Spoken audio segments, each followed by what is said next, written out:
ನಾನು ತುಂಬ ಜನರಿಗೆ ಯಂಗ್ಸ್ಟರ್ಸ್ಗೆ ಹೇಳ್ತೀನಿ, ಹೋಗ್ರೋ ಯಾವ್ದಾರ ಒಂದು ಡಾಕ್ಯುಮೆಂಟ್ರಿ ಮಾಡಿ. ಮೇಡಮ್ ನಾವ್ಯಾಕೆ ಡಾಕ್ಯುಮೆಂಟ್ರಿ ಮಾಡೋದು, ನಾವು ಫಿಲಮ್ ಮಾಡಬೇಕು ಅಂತ ಬಂದಿದ್ದೀವಿ ಅಂತಂತಾರೆ. ಅದಕ್ಕೆ ಬಿದೋಗ್ತೀರಾ. ಫಿಲಮ್ ನೀನೀಗ ಮಾಡಿದ್ರು ಫಸ್ಟ್ ಒಂದೇ ಫಿಲಮ್ ಸಕ್ಸಸ್ ಆಗಬೇಕಾ, ಅದ್ರಲ್ಲಿ ನಿಂಗೆ ದುಡ್ಡು ಬರಬೇಕಾ, ಯಾವಾಗಪ್ಪ ಬರುತ್ತೆ, ನಿಮ್ಮ ಅಪ್ಪ ಅಮ್ಮ ಕಾಯ್ಕೊಂಡಿರ್ತಾರೆ. ಸೊ ಇದೆಲ್ಲ ಚಿಕ್ಕ ಚಿಕ್ಕ ಕೆಲಸಗಳು ನಿನಗೆ short term goals and long term goals, short term income and long term income ಅಂತಂದು ನೀನು ಒಂದು ಚಾರ್ಟನ್ನು ಹಾಕ್ಕೋಬೇಕು. ಹಾಕ್ಕೊಂಡಿದ್ದಕ್ಕೆ ನೀನು ನಡ್ಕೋಬೇಕು ಆ ರೀತಿ.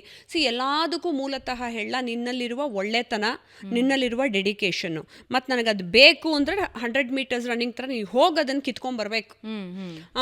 ಮೇಡಮ್ ಇವತ್ತು ಹೊಟ್ಟೆ ನೋವು ಬರಲ್ಲ, ಮೇಡಮ್ ನಮ್ಮ ಅಜ್ಜಿ ಬರ್ತಾ ಇದ್ದಾರಂತೆ, ಅವ್ರನ್ನೊಂಚೂರು ನೋಡ್ಕೊಂಬಂದ್ಬಿಡ್ತೀನಿ ಅಂತ 12 ಗಂಟೆಗೆ ಬರೋದು. ನಿನ್ನ ಜೀವನದ ಬಗ್ಗೆ ನೀನು ನನಗೆ ಅರ್ನ್ ಮಾಡಿಕೊಡ್ತಿಲ್ಲ, ನಿನಗೆ ಅರ್ನ್ ಮಾಡ್ಕೊತಿರೋದು. ನಿನ್ನ ಜೀವನದ ಬಗ್ಗೆ ನಿನಗೇ ಇಲ್ಲ ಅಂತ ಹೇಳಿದ್ರೆ, if you are not managing your time. ಇವಾಗ ದೊಡ್ಡ CEO ಅಜ್ಜಿ ಇರಲ್ವಾ, ದೊಡ್ಡ CEO ಟ್ರಾಫಿಕ್ ಇರಲ್ವಾ, ದೊಡ್ಡ ವ್ಯಕ್ತಿಗಳಿಗೂ ಈ ಪ್ರಾಬ್ಲಮ್ಗಳಿರಲ್ವ, ಸಮಾಜದಲ್ಲಿ ಇರುತ್ತೆ.